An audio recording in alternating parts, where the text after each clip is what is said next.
Jordskælv i 30 år. Dødstallet er foreløbig nået op på 150, mens 1500 er med kvæster.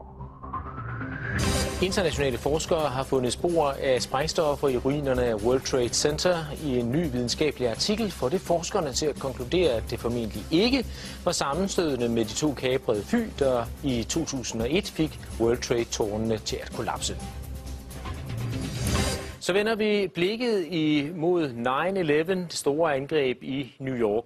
Det var nemlig formentlig ikke sammenstødet med de to kaprede fly, der i 2001 fik de to tvillingetårne til at kollapse. Det konkluderer i hvert fald en netop offentliggjort videnskabelig artikel. Internationale forskere har gjort fund af sprængstoffet nanotermit i ruinerne af de sammenstyrtede tårne, og sprængstoffet kan ikke stamme fra de to fly. Tværtimod tyder undersøgelserne på, at det formentlig i forvejen var anbragt i bygningerne, og der er altså tale om flere tons sprængstof. Niels Harrit, du har sammen med 8 andre forskere lavet den her artikel, hvor I konkluderer, at det formentlig var stoffet nanotermit, som forårsaget sammenstyrtningerne af de her bygninger. Hvad er nanotermit for en størrelse? At vi har fundet nanotermit i støvet fra sammenstyrtningen af World Trade Center. Vi siger ikke, at der kun blev brugt nanotermit. Men nanotermit, hvis jeg skal forklare, hvad det er, så den sidste del af ordet termit, det er en gammel opfindelse faktisk fra 1893, som er en blanding af aluminium og pulveriseret rust, som hvis det reagerer med hinanden, udvikler en enorm varme. Der dannes i reaktionen jern, som er 2500 grader varmt, og det kan man bruge til at svejse med, det har man gjort, det er meget nyttigt. Men det kan også bruges til at smelte andet jern. Men i nanoteknologien, der bliver alting meget mindre. Så de her to pulver, som man lavede i 1893, er nu om dagen nogle bitte små partikler, som er blandet umådeligt godt med hinanden. Og det betyder, at når de reagerer, så udvikles denne her enorme varme meget hurtigere. Og samtidig kan man tilsætte andre stoffer, således at nanotermitter både kan virke som noget, der giver en masse varme, men det kan også virke som et meget effektivt sprængstof. Faktisk er der mere energi i nanotermitter, end der er i almindelige sprængstof og dynamit. Og man kan også bruge det som raketsprængstof, så det kan bruges til det hele. Jeg var inde og google på nanotermit, og der er faktisk ikke skrevet så forfærdeligt meget om det. Er det et bredt anerkendt videnskabeligt stof, som man opererer med, eller er det så nyt, at det er næsten ukendt for mange andre fagfolk? Altså, det er en samlet betegnelse for en masse materialer, energetiske materialer, der har energi. Og hvis der ikke er så mange, der kender det, så skyldes det måske, at civile forskere, som jeg, ikke beskæftiger sig normalt med sprængstoffer til hverdag. Og med hensyn til mine kolleger inden for det militære forskningsapparat, så må du hellere spørge dem, fordi jeg ved jo ikke, hvor meget de er på forkant med nanoteknologi. Men altså, I har fundet det her stof i World Trade Center, og hvorfor mener I, at det har fået bygningerne til at kollapse? Ja, det er jo sprængstof, og hvorfor skulle det ellers være der? Men det er varmeudviklingen, I mener, der simpelthen har smeltet stålkonstruktionerne, som jo ellers skulle kunne holde bygningerne oppe, at det er i virkeligheden det, der har fået bygningerne til at kollapse som korthus? Ja, hvis jeg skal svare på det helt præcist, så ved vi det ikke endnu. Fordi det materiale, vi har fundet, har mulighed for både at fungere som sprængstof, som altså direkte slår tingene over, og det har mulighed for at smelte stålet. Sandsynligvis er der brugt begge slags. Altså det er min egen opfattelse af det, at der er en lang periode inden tårnene styrter sammen, hvor det for eksempel vælter med smeltet metal ud af det sydlige tårn flere minutter inden. Og det er et tegn på, at der er en proces inden selve sammenstyrtning, hvor man har svækket hele strukturen. Og så kommer der mere konventionelle, regulære sprængstoffer ind til de der. Selve sammenstyrtningssekvensen skal være enormt godt synkroniseret. Altså, det er jo en hel række sprængninger, som man kan se hele vejen ned, når tårnene styrter sammen. Hvor store mængder taler man om? Hvor meget skal der til? Det er meget, fordi der var 3 skyskraber. Skal vi lige få det ind? Der var 3 skyskraber, men der var 2 flyvemaskiner. Og vi har jo selvfølgelig en nogenlunde fornemmelse af, hvor meget støv, der er blevet dannet. Og det kan man se på alle mulige billeder. Der er enorme støvmængder, som der kom. Alt blev pulveriseret, undtagen selve jernskelettet. Og vi ved nogenlunde, hvor meget rester vi har fundet af ureageret termit. Det er the loaded gun, det her. Det er ikke det, der er blevet brugt. Det er det, der på en eller anden grund ikke har reageret. Og så, vi snakker om tons, vi snakker om over 10 tons, måske 100 tons. 10 tons, 100 tons i 3 bygninger? Ja. Og vi taler altså ikke om materiale, som normalt indgår i bygninger af skyskrabere? Nej. Det er super avanceret materiale, det her. Men hvordan placerer man sådan noget i skyskrabere på alle etagerne? Altså hvordan man får det ind? Ja. På paller? Ja, det vil jeg da. Altså, hvis jeg skulle transportere de meter, ville jeg da køre det ind på paller.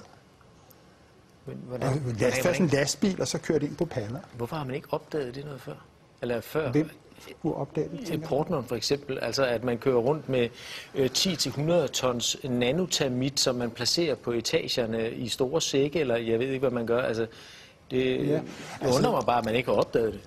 Jamen, det spørgsmål skal du jo som journalist stille til det firma, som stod for kontrollen, for sikkerhedskontrollen i World Trade Center. Men I er i hvert fald ikke i tvivl om, at materialet har været der? Ja, det er sådan en videnskab. Du kan ikke rigtig snyde der, at vi har fundet det.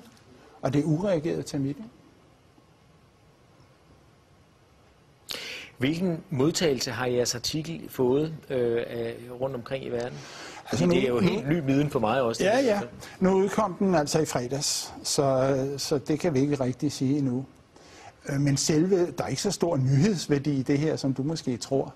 Fordi at de 3 skyskrabere blev revet ned, det er der 100.000 vis af mennesker over hele verden, der ved.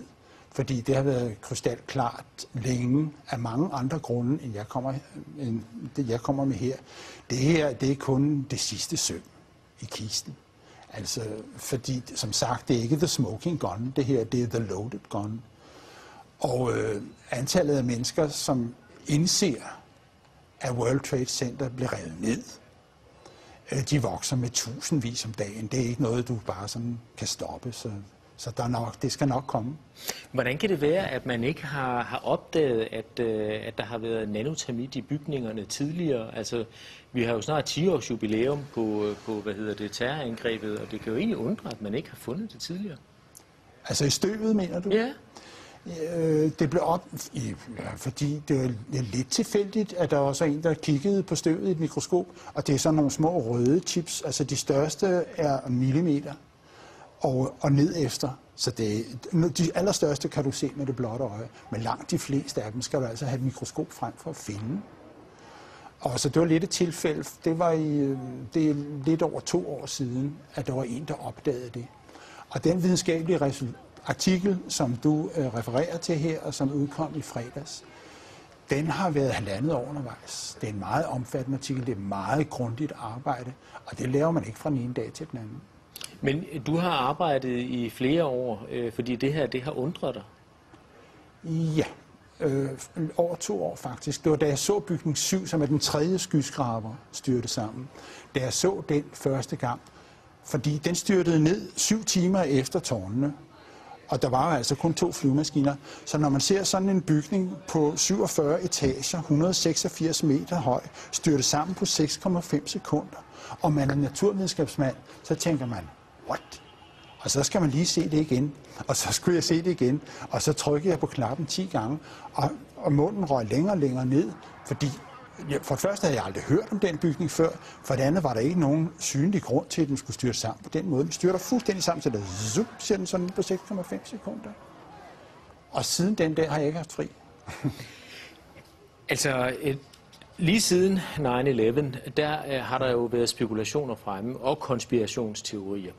Og hvad vil du sige til de seere, som nu sidder og hører om jeres undersøgelse for første gang, og hører om jeres videnskabelige arbejde og siger, ja, vi har hørt det før, måske i anden indpakning. Folk har god fantasi, der er masser af konspirationsteorier.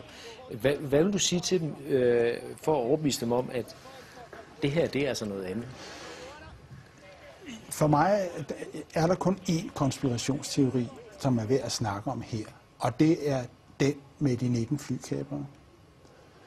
Og der synes jeg, at de mennesker, som der så sidder, som kigger på det her, skal spørge sig selv, om hvilke beviser har vi egentlig set på den konspirationsteori, den officielle konspirationsteori. Har vi set nogle beviser? Hvis der er nogen, der har set dem, så vil jeg gerne høre om dem. Der er ikke nogen, der er anklaget. Der er ikke nogen, der er efterlyst. Så det eneste som konsekvens af det her, mener jeg, må være et krav om at få en ordentlig politimæssig efterforskning af terrorangrebet 9/11, fordi det er ikke sket.